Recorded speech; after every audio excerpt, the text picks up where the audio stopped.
Bom, Bom, bem-vindos ao bem-vindos ao primeiro primeiro Sublime Sublime Liberdade Liberdade Podcast, um Podcast, um podcast que podcast que vai vai contar, contar, contar um contar um pouco pouco como a como a gente gente lida com a lida com a liberdade no liberdade no Nordeste e na Nordeste e na Paraíba, Paraíba, especialmente em especialmente João em João Pessoa hoje, Pessoa porque eu hoje, porque eu trouxe o trouxe o convidado convidado para a gente para a falar gente um falar pouco um sobre a pouco sobre a política política municipal aqui municipal da aqui da região de João região de João Pessoa. Pessoa.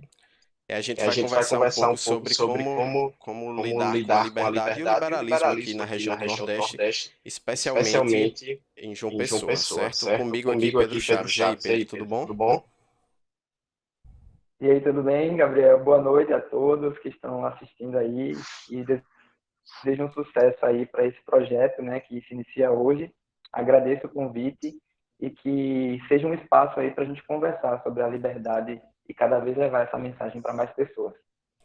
Tamo junto. Pedro, Pedro, Pedro, eu Pedro, queria eu queria começar começar com com o o básico. Como básico. é que Como é que você se você se encontrou um pouco encontrou um com a pouco com a liberdade, com o liberdade, com o liberalismo? liberalismo? Isso foi Isso foi desde desde criança? Isso criança, isso começou na tua começou na tua adolescência? Eu sei adolescência. que Eu tu sei que tu é é do do interior da interior da Paraíba, não é Paraíba, não é isso? isso? De De Pilar. Pilar. Isso, eu sou nascido, isso, exatamente. Eu nasci na cidade de Pilar, que é uma cidade hoje tem 12 mil habitantes, e eu me criei lá até 6 anos, até vir para João Pessoa. Com 20 anos eu fui para São Paulo, e com 26 eu voltei aqui para João Pessoa. Hoje eu estou com 30 anos. E assim, eu meio que eu não fui apresentado para a liberdade, para os princípios liberais, para depois que eu tomar gosto pela coisa. Basicamente, eu vivenciei experiências de tanto de utilizar de serviços e políticas públicas e de também trabalhar em órgãos públicos. Né? Minha primeira experiência aos 16 anos foi um estágio no órgão do governo federal. E aí eu gostei de política, comecei a me interessar, comecei a querer fazer um curso superior disso e conheci pessoas que estavam trabalhando pela liberdade, né? Desburocratizar o sistema, facilitar serviços públicos, e aí conheci movimentos, conheci partidos, pessoas, e desde então eu venho defendendo essa pauta.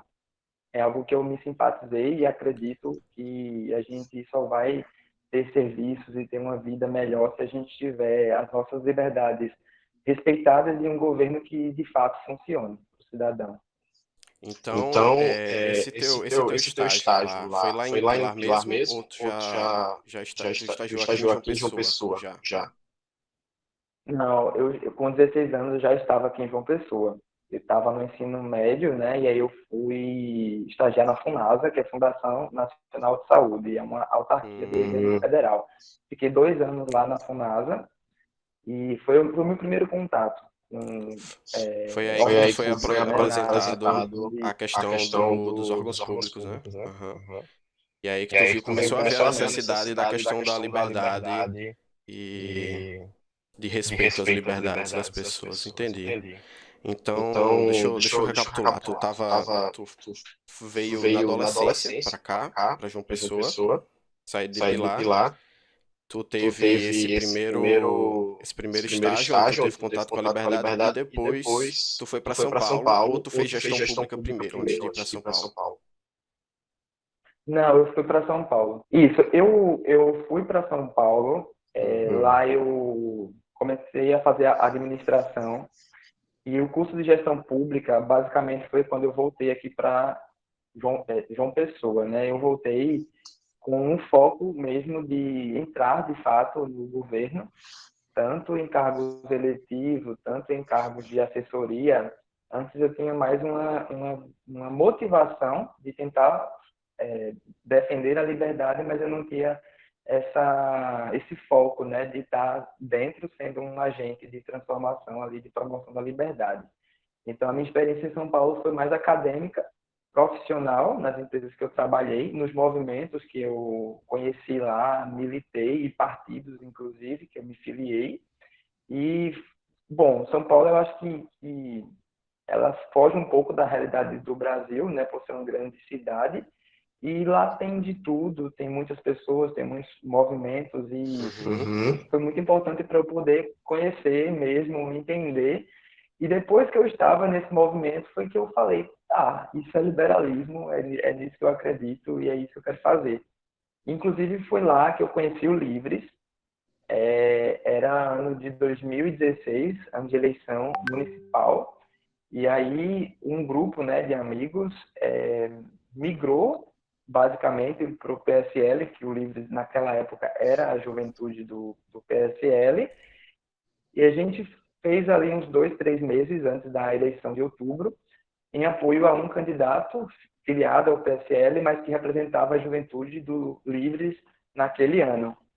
E aí, no ano seguinte, eu voltei para aqui na Paraíba e o pessoal do Livres, meio que eu pedi para eles me colocarem em contato com o grupo do Livres aqui na cidade e no estado, né, que naquela época era representada pelo Lucas de Brito e alguns simpatizantes.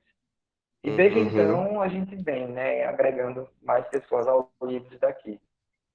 Entendi, Entendi, entendi. entendi. Então Então tu tu começou no começou no Livres Livres antes antes mesmo dele mesmo ser dele ser Livres, né? livre, Na, né? na Na juventude do juventude do PSL, PSL, no no caso. caso. Isso, Entendi. Entendi. Lá por Lá São por São Paulo. Paulo. E E aí, aí, isso. tu, tu, no no caso, caso, tu tu voltou na voltou na Paraíba e Paraíba se e se filiou ao filiou ao Livres aqui, Livres não é aqui, isso? não é isso? E a E a questão questão Isso. do... O Livres, enquanto partido PSL, eu nunca cheguei a me filiar. Pode falar. Hum, Desculpa. então na Então, época na lá de época São lá de São Paulo, tu Paulo, tu só só fez fez a a campanha campanha pro pro candidato. candidato. Então, O Então, apoio, o o isso, o apoio, apoio, apoio ao entendi, tu não chegou candidato, a tu não se chegou a se filiar não filiar à o não à apoio ao juventude. juventude. Livres, mas nunca cheguei a me filiar. Uhum. Uhum. Não. Sim, Sim, entendi. Tu entendi. só se Tu só filiou se quando filiou voltou quando aqui, voltou quando já aqui, era o quando já era o Livres de Livres, de fato, né? fato, né? Isso, de E- fato. Eu sempre estive presente, mas questão de filiação ao PSL, né, que foi o único partido que o Livres se cogitou estar, nunca tive essa filiação.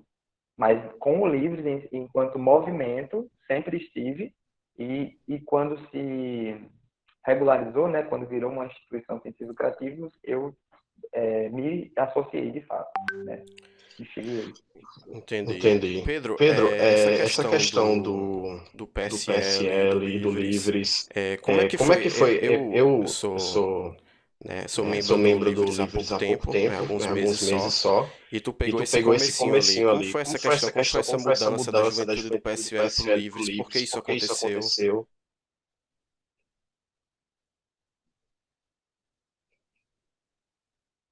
Certo. Então, eu acho que é assim, tudo é uma questão de princípios e valores, né?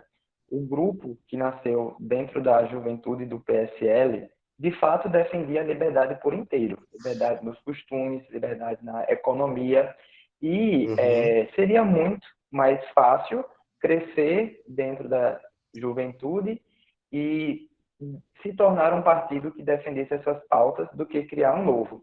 E a gente tinha esse espaço porque o presidente da juventude era o filho do presidente do diretório nacional, que já estava há alguns anos dentro do meio político e deu uma certa carta branca para a juventude ocupar alguns espaços. Tanto que membros da juventude tinham cadeiras, né, dentro do diretório nacional. E aí Hum. foram mais ou menos um trabalho de 2 anos, 2017, 2018, o Livres crescendo, ganhando espaço no Diretório Nacional, com o apoio do presidente da Juventude e do presidente do Diretório Nacional, crescendo em vários estados. Se eu não me engano, em janeiro de 2018, estávamos em 9 dos estados brasileiros, com núcleos estaduais, e nos estados onde não tinha o núcleo estadual, tinha os simpatizantes, né? A Paraíba já era um dos estados com o núcleo estadual aqui. E Uhum. por o Livres fazer parte e por o Livres ter nascido na juventude, mas também fazer parte do Diretório Nacional, a negociação da possível filiação de Bolsonaro foi algo totalmente que aconteceu, mas não foi comunicada. Então, assim, ela foi real, essa negociação, é tanto que dia 5 de janeiro ela se efetivou, ele se filiou, mas ela nunca foi debatida no Diretório Nacional, tá? O Livres nasceu na juventude, mas eu falo isso enquanto Diretório Nacional, foi praticamente surpresa. E no Uhum. mesmo dia que essa filiação foi divulgada, o Livres declarou saída do partido. Declarou saída do partido PSL. E o prazo para concorrer às eleições de 2018, né, terminava em 6 meses antes, que era em março. Então a gente tinha ali 2 meses, praticamente, depois desse feito, para conseguir uma legenda que recebesse os indicados do Livres, ou fundasse um partido próprio em 2 meses, praticamente impossível, ou não participar das eleições. E aí foi basicamente esse intervalo de janeiro a março que houve as reuniões das lideranças nacionais, a Assembleia, a elaboração de um estatuto e o registro do Livres como uma associação sem fins lucrativos suprapartidária, que defendesse os mesmos princípios, né, anteriormente do Livres enquanto juventude de partido. Liberdade por inteiro, liberdade na economia e no social. E nesse ano, os membros que iriam ser candidatos precisavam de legendas.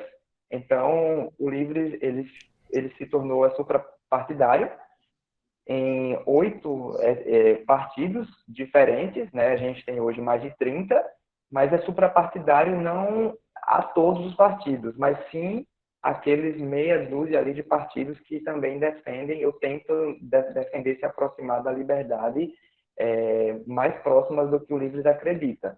E aí todos os membros do Livres que iriam ser candidatos em 2018 foram para esses partidos, né, com filiação, e concorreram às eleições por esses partidos. E desde então, vieram as eleições de 2020, a próxima ano que vem, e o Livres vem se fortalecendo, crescendo, abrindo núcleos estaduais e defendendo mesmo essa pauta de que liberdade ela precisa acontecer, né? E aí o partido A ou B que queira aceitar os membros associados e disposta a também defender essa pauta, também está aberto a ter algum vínculo com o Livre.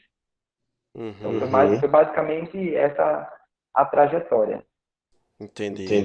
Então a fissura aconteceu, foi na época da eleição presidencial mesmo, né? Que acabou sendo, sendo retirada do PSL, da juventude do PSL pro Livres.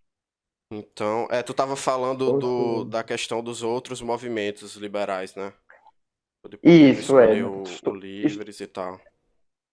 Isso. Estou no Livres porque foi o primeiro que me acolheu, os outros eu conheci depois. Gostei da ideia dele se tornado suprapartidário, defendo que ele se mantenha assim. Não foi criado com esse objetivo, mas que bom que ficou, acredito que seja mais democrático dessa forma. E apesar de eu ter conhecido os outros depois, de eu não ser um filiado voluntário nem nada, a gente soma esforços, né? Tem alguns movimentos a nível nacional, por exemplo, que chegaram aqui na Paraíba depois do Livres, né? Tem poucos anos de existência e eles são nossos parceiros. Tem muitas pautas em comum que a gente está lá, os dois movimentos, cada um com seus membros, buscando derrubar essas coisas que a gente vê que não são, né, bem para o cidadão comum. Então, não estou no Livres por isso, mas não quer dizer que eu não seja simpatizante dos outros. Sim, entendi. É mais uma forma de focar a mesma energia aqui. Giovanni, como é que tá?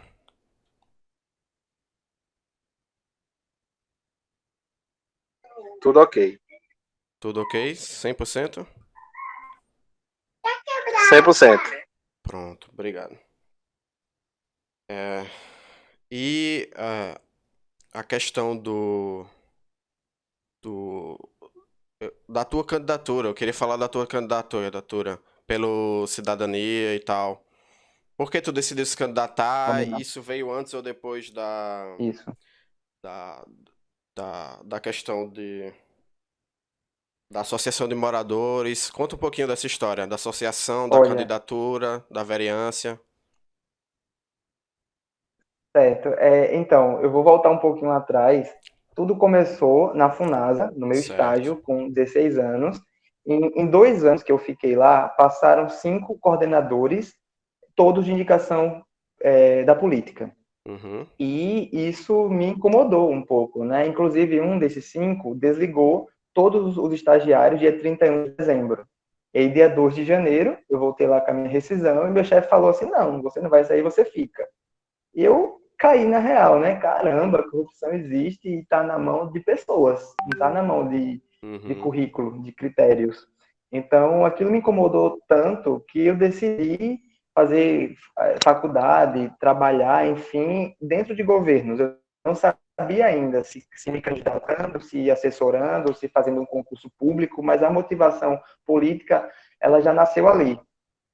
Eu sou filho e neto de pessoas que se candidataram no interior do estado, mas na capital, minha família é zero de influência política aqui, e mesmo no interior, essas pessoas que participaram já faz mais de uma década que elas não se envolvem mais em eleições. E nisso veio o ano de 2016, que eu tive uma experiência de militar na eleição da cidade de São Paulo, e aí, voltando para João Pessoa, em 2018, eu trabalhei como assessor parlamentar de um vereador do Livres, que foi candidato a deputado estadual, e em 2020 já estava na hora, né? Eu já estou aí com 30 anos, então eu decidi arriscar e juntar a minha experiência, a minha vontade, busquei formação para aumentar as minhas chances de vitória. Uma delas foi o Livres, outra é o Renova BR, que seleciona pessoas e forma para disputar eleições, e fui candidato, né, com o que eu tinha em mãos, com as amizades que me indicaram para outras pessoas, fazendo financiamento coletivo, que foi autorizado pelo Tribunal Superior Eleitoral desde 2018, e apostando em cara de pau, né? Então, digamos dessa forma, assim, indo para as ruas, fiz camisetas com frases, baixei o aplicativo Tinder e fiz um perfil lá divulgando, candidato a vereador, dê match aqui, vamos conversar. Enfim, fiz o meu marketing, fiz o melhor que eu pude, e para uma primeira candidatura, com a quantidade de recursos que eu tive, com a quantidade de pessoas que estavam comigo de segunda a sexta, eu tive uma vitória, né? Não foi uma vaga eletiva, mas foi uma vitória de experiência. E não será a última, tem outras eleições aí, e a motivação continua. Sim. E a questão da associação de moradores, como é que foi? Como é que isso se envolveu com a tua candidatura e tal? Legal. A Associação de Moradores, ela, ela veio junto, né, em 2019. Eu já estava fazendo os planos de me candidatar em 2020, mas independente, eu quis participar das eleições do bairro, primeiro por me achar capacitado em disputar, de não enxergar outras lideranças do bairro que já assumiram a associação há anos atrás, não enxergar nelas algo de gestão diferente do que elas já haviam fazendo. A associação daqui de Mangabeira tem 35 anos, e por estar por existir um espaço na comunidade que poderia estar sendo muito útil e não estava sendo. Então, me reuni, li o regulamento, juntei outros moradores, disputei eleições de 2019 para presidente da associação, mesmo sabendo que iria ser candidato nas eleições de 2020, mas com esse objetivo de dar ali uma nova cara, uma nova esperança, né, para aquela associação do bairro. Tivemos êxito, foram 2 chapas, então a nossa foi eleita, e a minha presidência lá, a nossa diretoria, o mandato vai de julho de 2019. Uhum.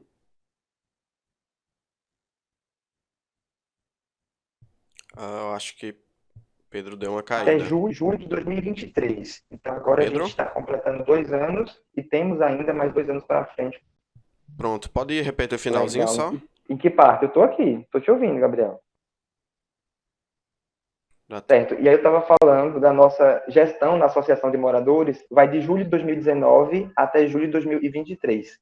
Mesmo a eleição de 2020 estando no meio, ela não foi algo que, digamos que implicou na minha campanha para vereador. Pelo contrário, eu acho que serviu para mostrar, né, que uma coisa não tem a ver com a outra. A gente trabalha na associação voluntário, a gente faz um trabalho de comunidade, e representar a cidade a gente consegue abrir mais portas, até com mais eficiência do que apenas um representante de comunidade.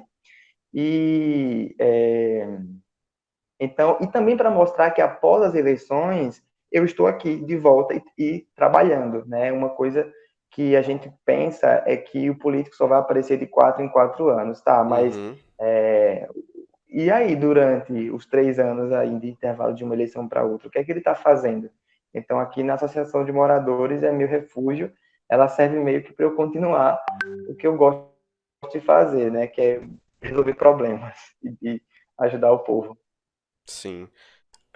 Só pedir a Giovanna que se tiver acontecendo algum problema, tu dá um toque aqui. Porque eu tô vendo que você tá mandando mensagem, mas não sei se é problema ou não.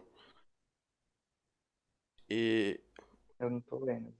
Pedro, Pode eu falar. lembro de uma história que você me contou há um tempo atrás, quando a gente tava conversando, que, enfim, você tava em campanha para vereador e o pessoal ia lá pedir alguma coisa em troca do voto dele. Conta mais um pouquinho disso, Tá mudo? do, do que você viu, do o que você achava que era, o que foi de fato. Porque esse tipo de história a gente pensa que não acontece muitas vezes aqui na capital, em cidades grandes, e acontece bastante.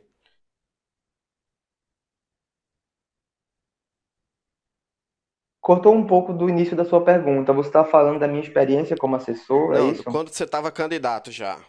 Você tava no processo, Sim, você era sim. candidato, e você me contou Expectativa e aquela realidade, né? história do pessoal que ia lá pedir alguma coisa em troca do voto dele em você. E aí, como é que tu Uhum. lidou com isso? Exa- exatamente. Bom, me avisaram que iria acontecer e na minha cabeça eu iria dar um de louco. Ah, vai acontecer, beleza. Não vai fugir comigo. E na prática realmente aconteceu isso, né? Teve tanto aquele convite discreto, olha, me ajuda, não conta a ninguém, mas estou precisando. Uhum. E, e do outro lado, aquele convite direto mesmo na rua, com pessoas do lado, me dá R$ 20. Então, e aí eu vou e devolvo na lata. Você não tem, não é vergonha, mas tipo assim, você se orgulha disso que você está fazendo? Existem políticos aí que vão lhe dar R$ 20, pode pedir dinheiro para eles, mas não merece seu voto.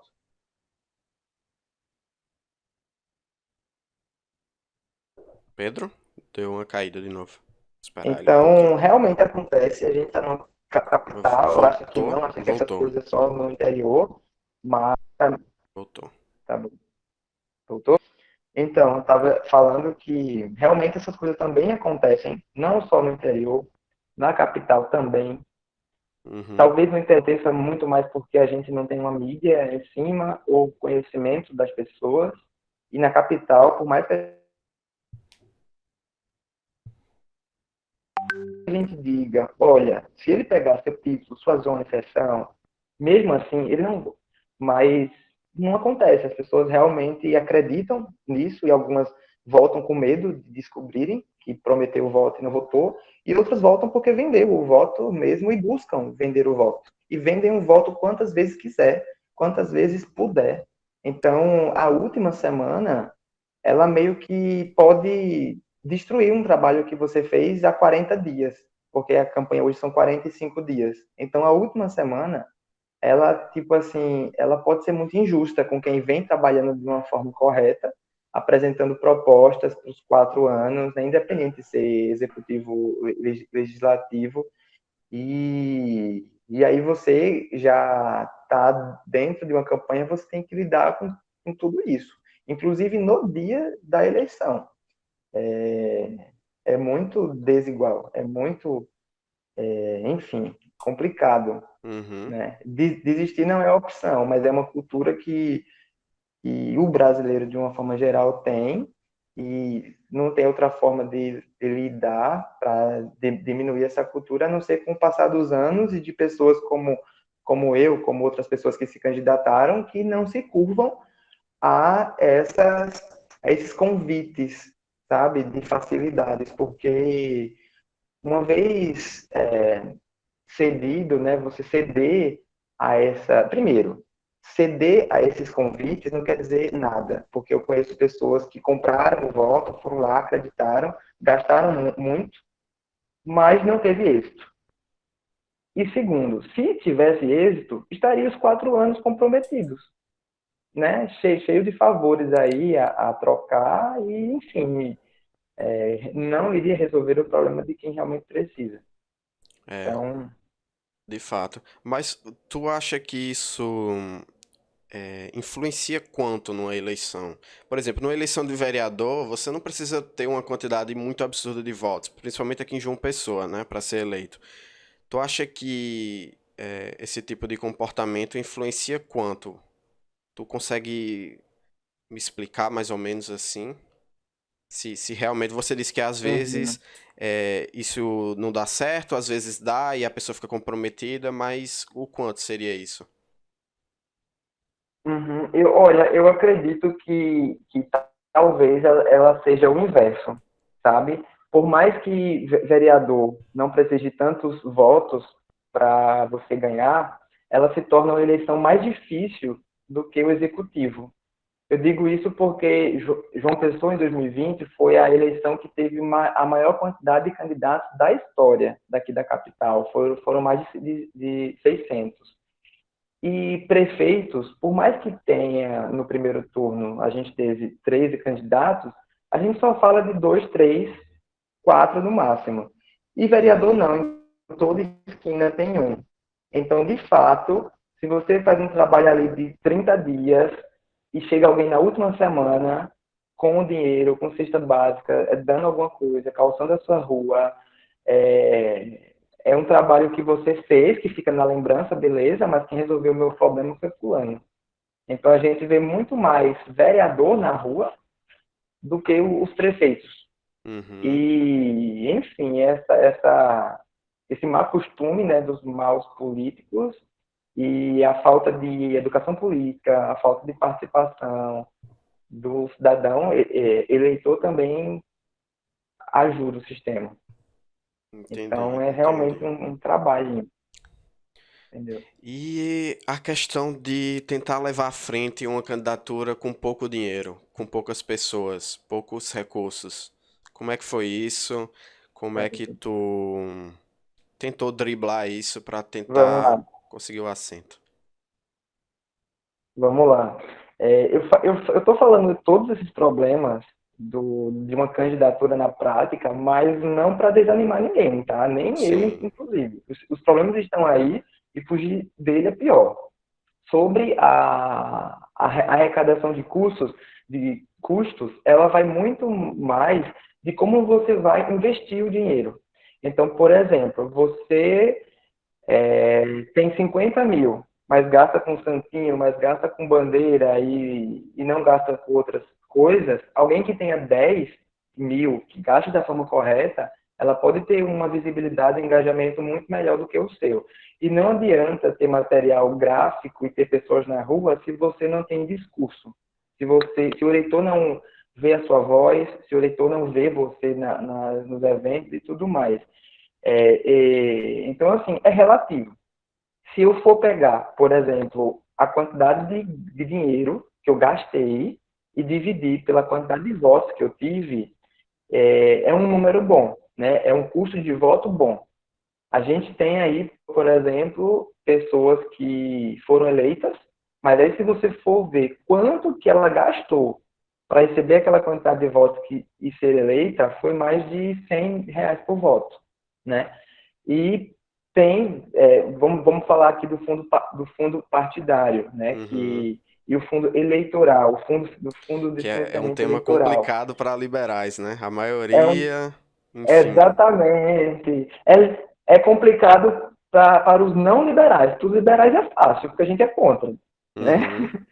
É, é fácil para a gente. É complicado explicando para eles que não enxergam da mesma forma. Mas, enfim, o fundo está aí para isso, mas ele não é distribuído da forma que deveria ser, ele não é calculado da forma que deveria ser, e aí quando ele chega na ponta, é um absurdo. Então, por exemplo, eu tive 470 votos, mas aqui no meu bairro, no quarteirão, tiveram 7 candidatas a vereadores. Uma dessas é mulher, do PSL. O PSL e o PT foram os partidos no Brasil que receberam a maior quantidade do fundo, porque também são os partidos com a maior quantidade de deputados federais eleitos, e a cota de divisão entre os partidos, quanto mais deputados, maior é a cota do fundo.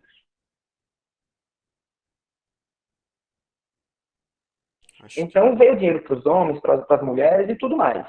Ela gastou mais de 100 mil reais e teve menos, entendeu? Eu não lembro agora exatamente, mas ela teve 300 e poucos votos. Então, assim, é muito mais a forma como que você gasta o dinheiro do que a dificuldade em si, Tô tá entendendo. entendendo? Óbvio, com dinheiro você aluga carro, camiseta, isso e aquilo. Agora a gente tem a autorização de fazer publicidade nas redes sociais. Ele é muito importante, mas ele não é um critério, assim, sabe? Que vai dizer se você vai ser eleito ou não. Eu digo assim, difícil para liberais porque eu acho que é um tema que dá para ter discussão, sabe? De que se deve existir, se não deve, e o quanto ele realmente Uhum, influencia para o pequeno candidato, que você, pelo que você me disse, não é uhum. muito. E vale mais o que a pessoa, da forma que a pessoa gasta, né? Do que. Exato. Exato. Eu sou um liberal, sou contra o fundo. A vírgulazinha que eu talvez defendesse o fundo seria vincular ele a algum critério de renda socioeconômica dos candidatos, Hum, e essa divisão entre os partidos ir além da quantidade de candidatos eleitos lá em Brasília, ela ir até a ponta quem são os candidatos que estão recebendo. Por quê? Porque vamos pegar um partido X. Partido X recebeu Y de fundo. 30% desse fundo tem que ser para as mulheres. Existem 10 mulheres no partido. Se ele der para uma mulher, ele já cumpriu a cota dos 30%. entendi. Então assim, existe um cálculo, né, existe um projeto de lei orçando o fundo e depois dividindo ele entre os partidos. Quando esse dinheiro chega no partido, é o presidente do diretório que diz quem que vai receber e quanto que vai receber, entende? Então, assim, eu pedi dinheiro do fundo no meu partido do Cidadania, que são pessoas.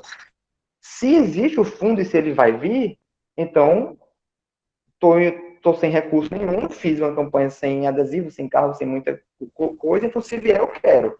Quando esse recurso veio em 200 mil santinhos impressos. Eu falei, não quero, obrigado. Só Uhum, que aí o material já estava feito, e eu ia fazer o quê? Entende? Então, assim, se realmente ele for para todos os candidatos, se for uma divisão realmente para quem realmente precisa lá na ponta de utilizar o recurso público, aí a gente tem que discutir isso. Mas se não for dessa forma, ele não precisa nem existir, porque ele vai dar para quem já tem. uhum. É, de fato, eu acho que cabe a discussão, mas da forma que está sendo feito hoje não funciona, não funciona direito. Pedro, me diz um pouquinho de como é que tá a, a política aqui na Câmara, na Prefeitura aqui de João Pessoa, como é que tá dividido mais ou menos, como é que tá a liberdade lá dentro da Câmara de Vereadores, na Prefeitura, me diz um pouquinho, tu sabe?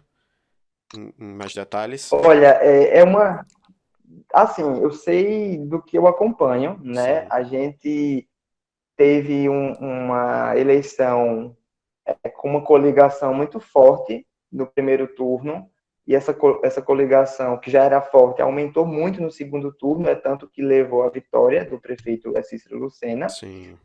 E a gente tem uma Câmara de Vereadores que a maioria é base, porque são dos partidos filiados, da coligação e tudo mais.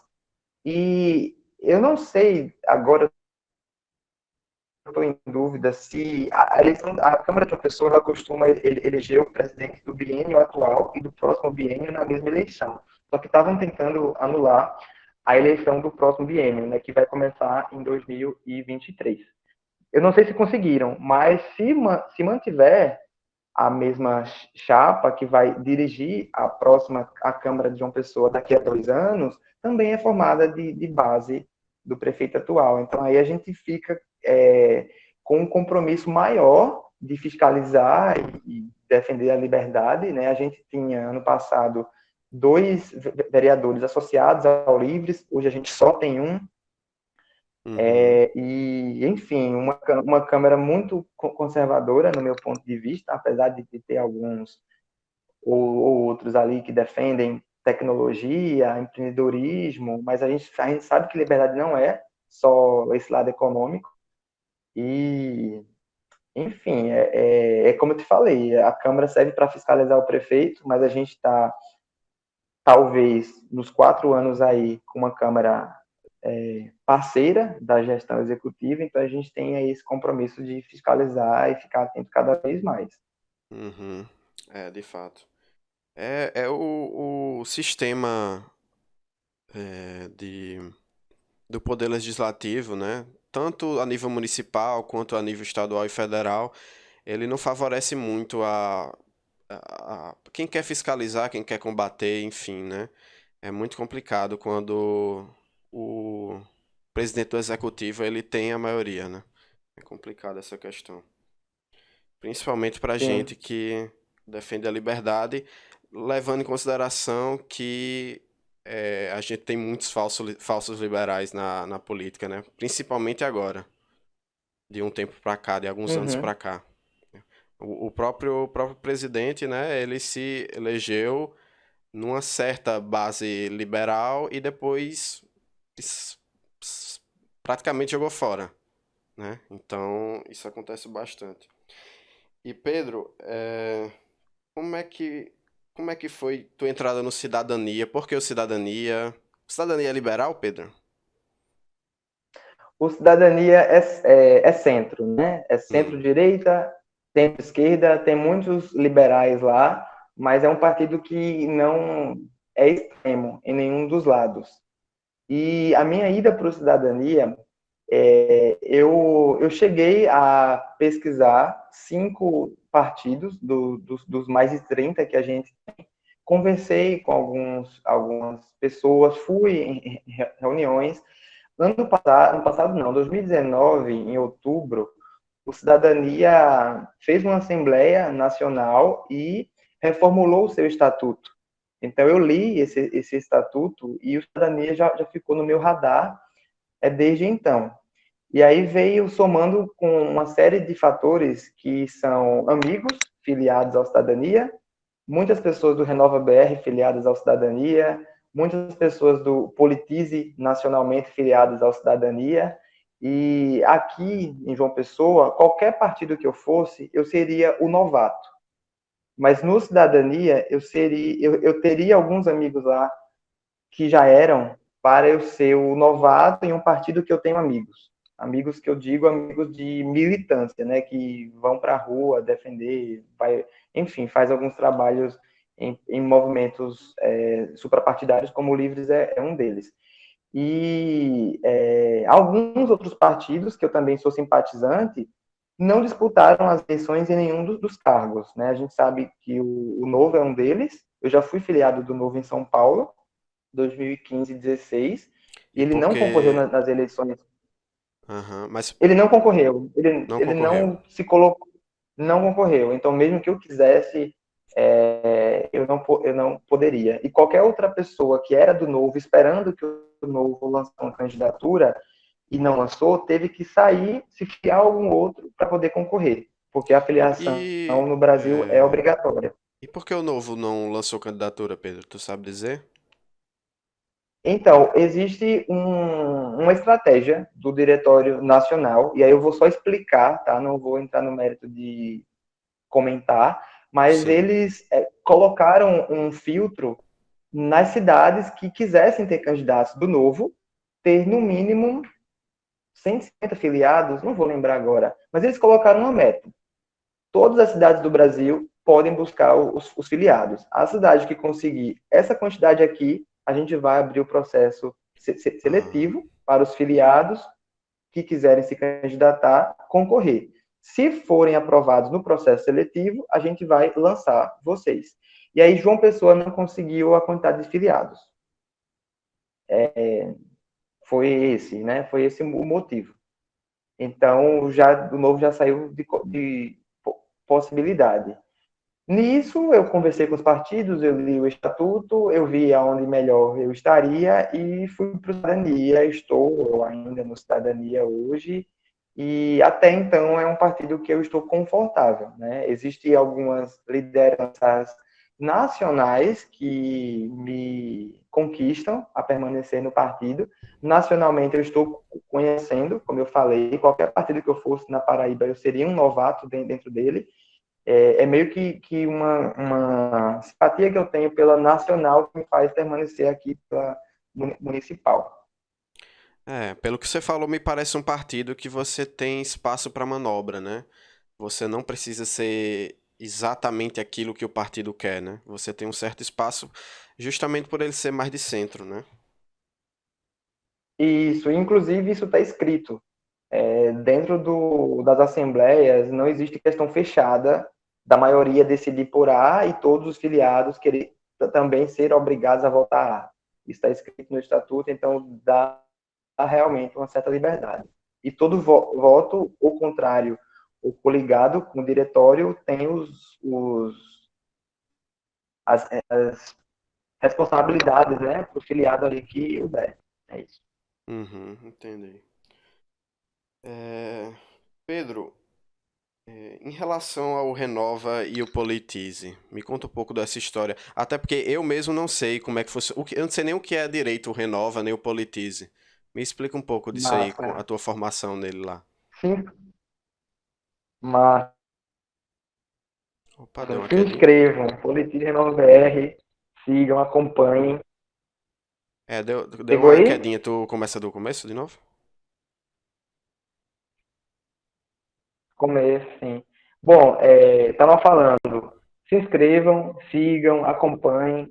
Vou explicar um pouco deles. O Politize é um portal de educação política. Então, existe conteúdos online, através do Instagram, Facebook, YouTube, e existem os cursos online, né, que aí é um período de maior tempo e existe um processo seletivo para você ser aluno. E após um aluno formado, você pode se tornar um embaixador do Politize no Brasil inteiro. A gente tem embaixadas nas cidades, aqui em João Pessoa tem embaixadas, formada por pessoas que se formaram no Politize, são voluntárias dela, e a missão basicamente é essa, educar pessoas politicamente. Então, por exemplo, privatização dos Correios, legalização do aborto, descriminalização das drogas, qualquer tema, você vai lá e pesquisa no portal do Politize, e você vai encontrar um conteúdo explicando a pauta, explicando os critérios a favor, explicando os critérios contrários e sem tomar um julgamento. O papel do Politize é muito mais de informar, de educar e deixar que o entenda e faça seu próprio julgamento sobre aquilo. E aí existe um ranking mundial que coloca os países em nível de democracia, né? São 5 os Uhum. critérios e o Brasil está lá abaixo. O Brasil está lá abaixo. Então, a visão do Politize é tornar o Brasil uma democracia plena, através desse impacto que a gente causa nas pessoas. Então, para você ser um seguidor, não precisa de nada. Você pode buscar qualquer tipo de informação lá e compartilhar e acompanhar. Para você ser voluntário, escrever os textos no site, facilitar os cursos, aí existe esse processo, né, de ser um aluno depois de formado, você ser um multiplicador. Então, esse é o papel do Politize, né? É levar a educação política para qualquer pessoa, em qualquer lugar. É uma ONG sem fins lucrativos, mantida por doações de pessoas e empresas também, alguns editais, alguns projetos, algumas instituições sem fins lucrativas que têm fundos para investir em outras. O Politize também é parceiro, se inscreve e recebe alguns, alguns recursos para poder fazer mais eventos.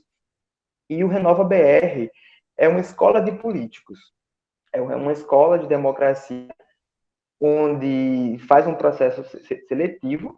Quem exerceu algum cargo eletivo não pode ser aluno do Renova BR, mas se você se candidatou, não foi eleito, então você pode tentar o processo seletivo e ser aluno.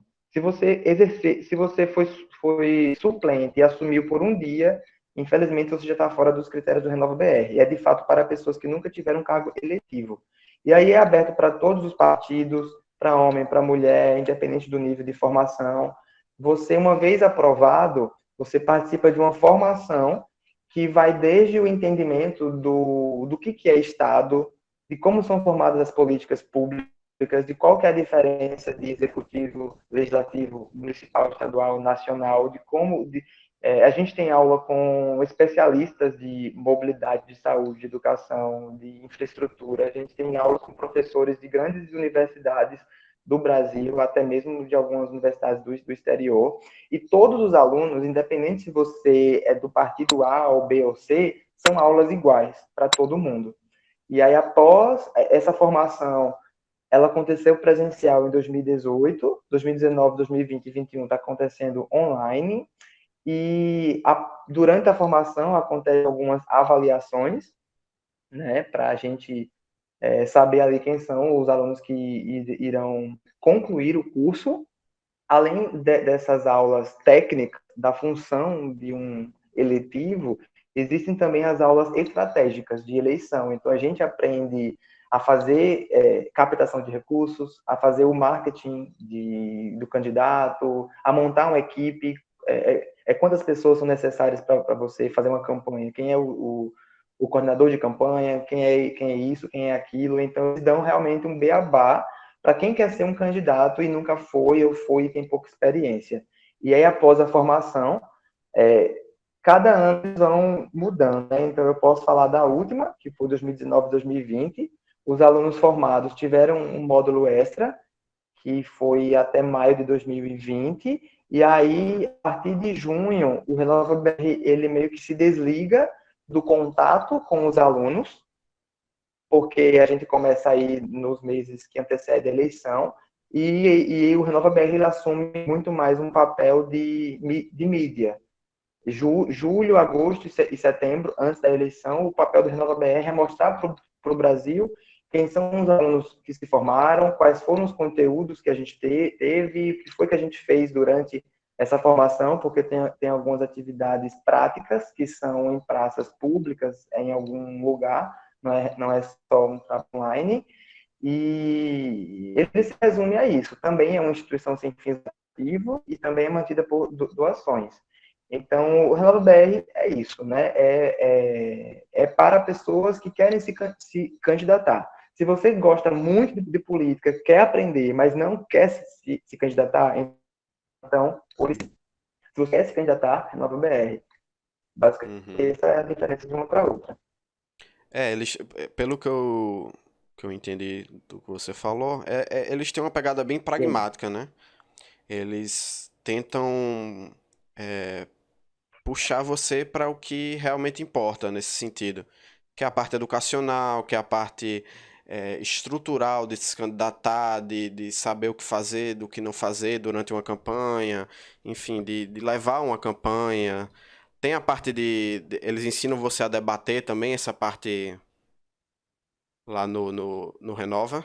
Não, eles têm aulas de você elaborar a narrativa.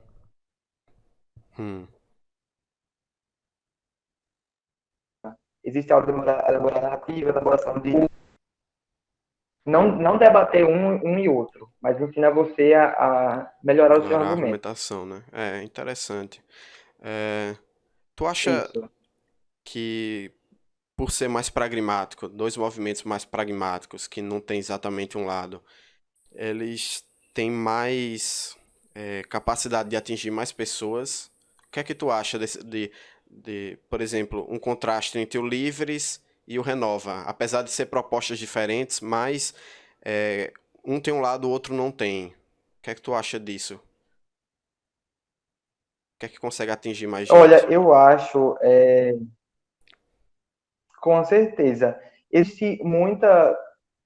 O Renova, eu enxergo ele, além de formação e capacitação, eu enxergo o Renova também como um movimento de inspiração, sabe?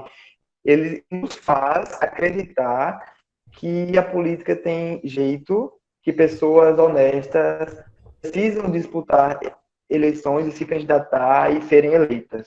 Então, ele tem, pelo menos para mim, ele tem muito mais esse lado também de inspiração. E, e assim, isso é fundamental para a gente poder atrair pessoas que, sei lá, acabaram de se formar e querem fazer parte da política. A gente hoje em dia, eu dei aula para o Politize no sábado passado e eu estou com um dado bem quente aqui na cabeça de que hoje a gente tem 30% de mais jovens querendo se candidatar do que a gente tinha em 2014, uma matéria que saiu na UOL. Então, essas pessoas hoje em dia que estão mais afloradas a se interessar por política, encontrar um movimento como a Nova BR, é uma mão na roda, tá entendendo? É um convite assim, vem, a gente está aqui para te ajudar e tudo mais. O alcance do Renova BR foi em 33 partidos. Então, a gente teve 4 mil inscritos em 2018, 40 e tantos mil inscritos em 2019, e esse ano de 2021, o processo seletivo já encerrou as inscrições, mas ele está acontecendo até o final de maio, e tem 12 mil inscritos de pessoas dispostas a se candidatarem ano que vem. Não sei quantas serão selecionadas, mas aí eu estou falando desse ano, já essas 12 mil pessoas, tem gente de 33 partidos e tem uma parcela que nem filiada entendeu? Que se inscreveu no Renova BR, que quer se candidatar, mas nem filiada E aí o Renova BR, ele também tem um recorte e um incentivo, inclusive, para divulgar inscrições para um público que nunca esteve na política, ou quando esteve, foi indicação de alguém que já era da velha política, e acaba que está lá, mas, enfim, mulheres, negros, LGBT, deficientes, o Renova BR atrai esse público e divulga, olha, na nossa turma temos tantos que são deficientes, temos tantos que são mulheres, enfim, eu acho que isso é muito representativo, você mostrar para alguém, ah, você é liberal? Sou. Você não é liberal? Não. Então vem cá, vocês dois, vem assistir aula com esse professor aqui. E aí, depois da aula vocês conversam, se continuam com o mesmo pensamento ou não. Então, eu acho que isso é muito enriquecedor, entendeu? E aí, se você é realmente liberal, aí você vai para o livros, porque aí você se aprofunda, porque é aquilo que você acredita, você vai se aprimorar para defender cada vez mais, com mais argumento, com mais conhecimento, com mais evidência do que você tem para falar, entende? Uhum. Acho que Inclusive, ambos os movimentos têm um papel muito importante.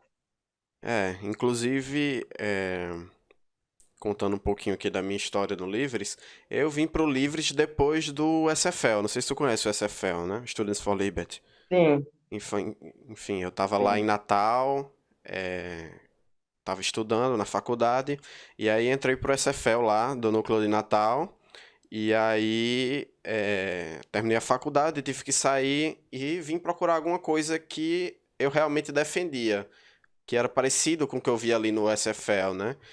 E justamente foi aí onde o Livres apareceu para mim, né? Eu acho que isso que tu falou de se você já se identifica com a pauta do movimento, é muito interessante você entrar e ver como é que funciona.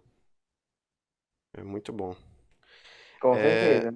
Pedro, é, como é que tu vê o Livres como movimento aqui na Paraíba? O que é que tu tá fazendo dentro dele?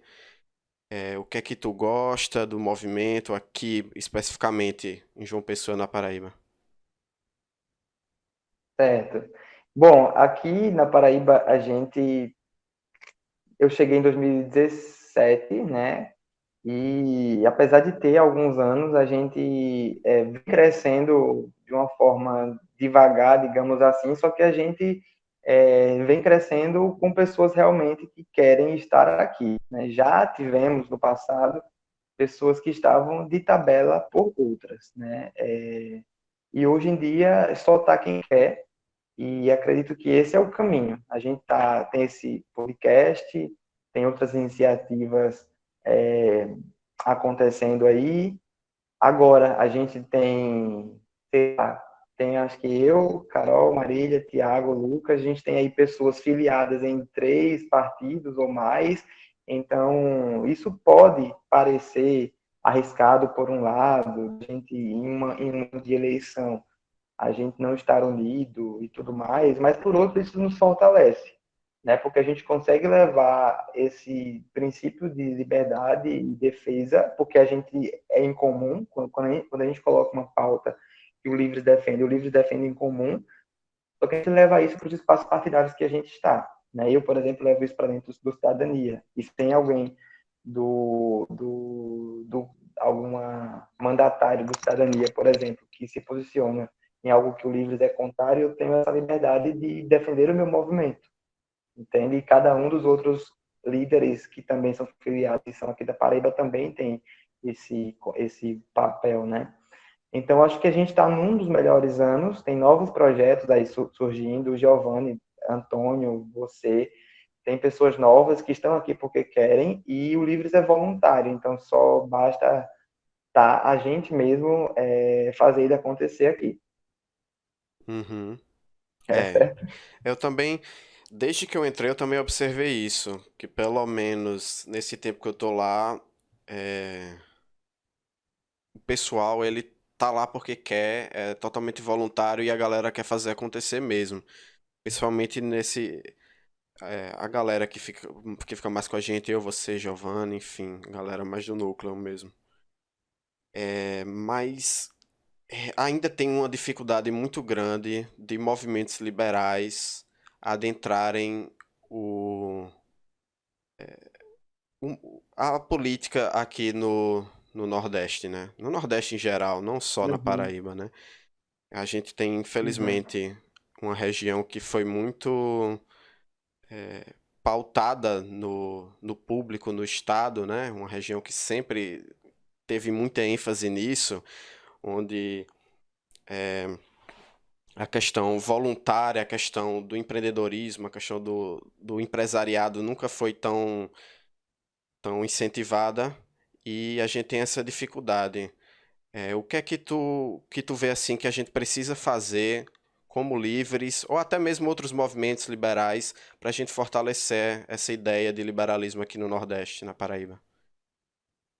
olha, eu acredito que seja a prática, porque da mesma forma que o Estado chega dando algum benefício, a iniciativa privada ela não tem esse hábito aqui.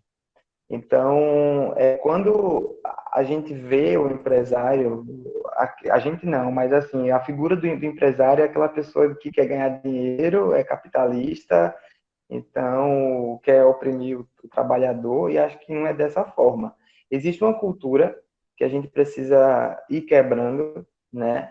Existe o Estado que é forte, que vem com programas sociais aí que a gente acha que é bonzinho naquele momento, porque a pessoa que está precisando vai utilizar. Mas isso não pode ser amarrado como uma forma de dever isso para o Estado para o resto da vida, um agradecimento. Por exemplo, a Paraíba teve anos aí que ela estava sendo o único estado no Brasil a dar a 13ª Bolsa Família, como se isso fosse algo positivo. Era positivo porque tinha caixa, tinha dinheiro em caixa naquele ano, e que bom que deu a 13ª Bolsa Família, mas o ideal era que não precisasse dar, entende? Que esse recurso fosse algo para as famílias gerar mais renda, fazer outro tipo de coisa. E acredito que seja dessa forma. A gente oferecendo experiências para as pessoas conhecerem a liberdade. Vem cá, você quer tirar o seu RG? Aqui na Paraíba, você tem que enfrentar um mutirão para tirar seu RG e receber ele daqui a 30 dias. Lá em São Paulo, tem um pouco tempo. Você agenda de casa, você vai e você pode receber o seu RG em casa. Tem a opção de você ir buscar o RG depois ou pagar uma taxinha para você receber o seu RG em casa. Então, tipo assim, lá é 7 dias, aqui é um mês, Então, por que isso, sabe? Colocar experiências nas pessoas, porque, no fundo, todo mundo é liberal, só precisa meio que entender em que nível que é, onde que é. Mas, óbvio, se a gente for comparar os serviços e tudo mais, a gente vai começar a despertar esse interesse nas pessoas. E acho que o Ulisses pode ganhar aí, mas pode ganhar mais simpatia dessa forma. Entendeu? Não só o Livres, como os outros movimentos liberais aqui também. Galera, vamos liberar. Eu acho que como você falou, existe uma cultura aqui, então não vai ser tão fácil assim. Tem que lutar Entendeu? contra essa parte cultural e educacional, né? Eu também vejo por esse caminho. Lá dentro da associação, quando tu se conecta com as pessoas,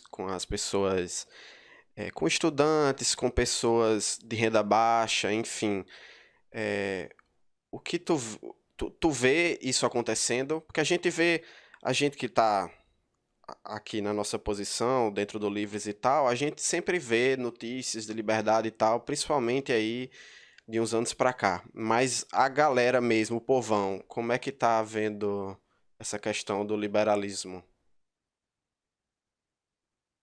Então, aqui eu tento jogar o máximo que eu consigo para eles fazerem, né? Então, assim, a gente tem um cadastro de moradores, né? Jovem, adulto, idoso, e apesar da associação ser de moradores, a gente também tem o cadastro dos comerciantes porque eles são do bairro, né? Então, salão de beleza, mercadinho, farmácia, enfim. E aí, o máximo que eu consigo de trazer informações, mas não fazer na prática para eles, eu faço isso. Eu trago a informação de benefício, de incentivo, de alguma coisa e compartilho e quem quiser que vá atrás. Seja oferecido pelo Estado ou seja oferecido pela iniciativa privada, que é para já plantar a semente de a associação que tem que fazer. Porque se você fizer uma vez, eles vão querer que você faça sempre. E vão achar que o papel da associação de bairro é esse. É fazer por você. Então, por exemplo, moradores aqui já vieram pedir para eu ligar para a polícia para falar que tem gente na praça de madrugada fazendo barulho. Eu falo, gente, isso é o papel da associação. Então, vá lá, pega o telefone, ligue. E assim, sem citar nomes, tem jovens, por exemplo, que eu não fiz Enem. Eu não fiz Enem, e agora? Você me avisa quando tiver a inscrição do Enem? Eu vou falar assim, eu não vou te avisar. Passa na televisão, passa no jornal, no Instagram, em todo mundo. Então, outra, é no mês de maio. Eu não vou te avisar no mês de maio. Acho que você tem que ter esse incentivo de buscar. Mas fique já sabendo que é no mês de maio. Então, quando chegar o mês de maio, você acompanha. E Planta no próximo Nascimento, ano, faço o Enem. Então, eu meio que vou despertando eu tento, né, ir despertando esse lado nas pessoas. A gente é um suporte para vocês. A associação, vou contar um pouquinho dela aqui, tá? tá? Só Pode ficar à para, vontade. quanto mais pessoas souberem da Associação de Moradores de Mangabeira 45 é melhor. Essa associação, ela tem um CNPJ, ela foi fundada em 1986, há 35 anos, ela tem uma sede própria, mas ela nunca teve uma conta bancária aberta. Ela tem um CNPJ baixado há mais de 5 anos, porque não tem declaração de receita. Ela A associação é do lado de uma praça. Se você vier aqui, você vai ver a praça, os bancos, a quadra, a trave, o alambrado. Que quem construiu foi a prefeitura. Mas se você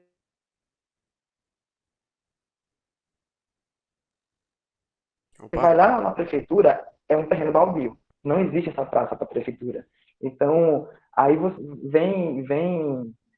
aí você vem assim, juntando um monte de coisa que realmente é você que tem que resolver, e você tem que dizer isso para as pessoas, porque elas passam aqui todo dia, mas não sabem disso, não buscam saber. E tem uma série de outras coisas que não é nosso papel fazer, mas eu acredito que seja nosso papel informar. Informar, educar e orientar. Então é dessa forma, sabe? A sede ainda está fechada, tem uma dívida de energia elétrica também, mas tem planos, tem algumas atividades acontecendo dentro da sede, mesmo sem energia, mas é toda atividade que acontece e vem a acontecer é dessa forma. Somos um suporte, servimos para vocês, para desenvolver a comunidade, mas nessa pegada de que não temos que fazer por vocês. A gente tem que capacitar, tem que orientar e intrinsecamente, por trás, a gente está falando de liberdade, sabe? A gente está despertando esse lado das pessoas. E acho que dessa forma aí a gente vai plantando aí, expandindo mais isso por aqui. uhum. E em relação à pandemia lá na associação, é, eu vi que você fez uma campanha de arrecadação de alimentos para os mais pobres, né? Eu não sei se foi dentro da associação, foi? Foi pela associação? Foi, foi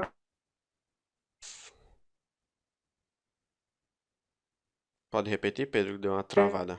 pela associação, foi com o nome da associação.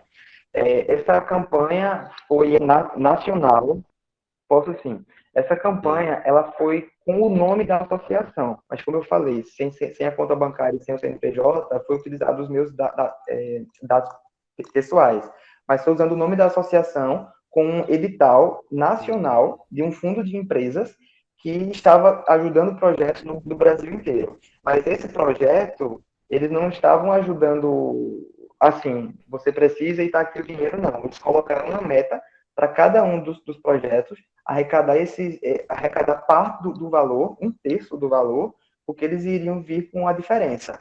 Então, dessa forma, a gente escreveu o projeto no edital, fomos selecionados, e durante um mês a gente fez uma captação de recursos online, uma vaquinha. E aí a gente arrecadou 10 mil e pouco, e o fundo triplicou isso. Então a gente chegou na marca aí de mais de 30 mil reais, e esse recurso foi usado no mês de maio, junho e julho, com compra de alimentos e cestas, alimento, item de higiene e limpeza, e distribuído em famílias aqui da comunidade. E aí essa foi a grande ação, né? Mas aí a gente teve em agosto outra ação, esse mês de abril tivemos outra ação também, e aí durante a pandemia a gente vem trabalhando da forma que consegue. Tem muitas outras demandas do bairro que vai além da ajuda com alimento e itens de limpeza, mas aí a gente também a gente próprio não tem esse recurso, a gente vai buscando ou indicando quem possa oferecer uhum, é. para Mas minimizar eu os acho que impactos aqui. esse tipo de apoio na pandemia, especificamente quando a gente vive uma crise de emprego complicada no país, né? É fundamental. Pedro, me diz uma coisa. Tu fez faculdade de gestão pública, não é isso? Você falou mais cedo. Isso. Eu tô afastado um pouco do ambiente de faculdade pública, né? Eu fiz a faculdade privada, tô voltando agora no mestrado, para faculdade pública. Mas dentro do ambiente de faculdade, de quando você estava lá fazendo, como é que tá a questão da liberdade? Então, eu fiz uma particular aqui de João Pessoa também, Ah, mas eu vivia dentro da Federal, sim. vivia dentro da Federal, tanto que muita gente acha que eu sou de lá, mas eu não sei se é em todas, sabe? Inclusive as mais próximas daqui, Campina, estadual, eu não posso falar tanto dela, mas na UF, aqui na Federal, no polo principal que a gente tem, é algo que é pequeno, é recuado, você ir para um encontro. de um movimento liberal. E assim, N motivos, né? O oposto disso é muito mais natural, comum, é muito mais coletivo, sabe? Você ir para um movimento. Eu não estou afim de citar nomes aqui de partidos nem de políticos, Sim. mas ir para um movimento pró-fulano, é certeza você ir encontrar metade da sua turma lá. Então, é meio que isso que acontece na federal daqui. É uma coisa bem forte, bem enraizada. E aí o movimento liberal, a gente pode meio que nascer fora dele e ir para dentro da universidade, porque nascer lá de dentro para fora vai ser mais Vai ser mais complicado, né? com resistência, vai ser mais complicado, uma resistência É. maior, pelo menos eu enxergo assim. Até porque a parte estudantil, ela é bem já dominada por certos partidos, por certas figuras políticas, né? E Eu isso vejo até dificulta muito. professores também. Exato, Vejo até professores também. exato, exatamente. Pra gente fechar, Pedro, o que é que tu vislumbra aí para o liberalismo nos próximos anos? Daqui pra 22, 24, tu vai se candidatar de novo? O que é que tu acha, tanto na esfera municipal aqui até a federal? O que é que tu vê? Certo. Olha, as pautas federais, eu enxergo que tem algumas muito importantes, mas eu sempre fico naquela, tá na mão do presidente da Câmara, né, do Congresso. E é o que ele quer, a prioridade. Então, o importante é a gente não deixar essas pautas, por mais que ele não coloque em votação, fazer questão de falar, de frisar que elas existem e estão engavetadas, para, de certa forma, incomodar ou pressionar ele. E sobre eleição, eu sou uma pessoa política, então se eu não estiver candidato, estarei apoiando alguém, não vou ficar omisso, enfim, na minha, né? E esqueci outra pergunta que você falou do movimento liberal, o que é que eu espero, né? É, Bom, a gente tem muitos direitos conquistados, né, hoje, mas não são poucos. Desculpa, são poucos, né? A gente precisa que eles continuem em vigor e que a gente consiga cada vez mais que o liberalismo passe além da liberdade econômica, né? Que esses falsos liberais aí, a maioria dos falsos liberais se aproximam muito porque levanta essa bandeira da liberdade econômica, mas a gente precisa também respeitar as liberdades individuais e quem usufruir dessas liberdades usufruir com responsabilidade, assumindo seus compromissos, ônus e bônus. E é isso. Desejo aí que o Livre na Paraíba cresça, independente da quantidade de membros, tá? Mas cresça em projetos, né? E que esse projeto tenha outros, que a turma de embaixadores que venha a abrir, venha várias turmas de um mesmo projeto, enfim, que a gente consiga ser mais conhecido aqui pela nossa cidade, pelo nosso estado. É isso. pois é, também espero isso. Por isso que eu estou dentro do Livres também. Pois muito obrigado, Pedro, por fazer nosso primeiro episódio aqui, o piloto. Obrigado pela participação. Tamo junto. Tamo junto. Obrigado pelo convite. Até a próxima. Até. Bom, obrigado a todo mundo que acompanhou. A gente vai dar uma editada para cortar essas partes que deu alguns problemas. Depois a gente reposta com o título certinho, descrição do vídeo. E vamos ajeitar isso para os próximos podcasts. Em breve também pretendemos colocar não só no YouTube, mas Spotify e todos os agregadores de podcast, tá bom? Pedi para Jeremias voltar para a primeira cena e mutar a gente. Obrigado, tchau, tchau.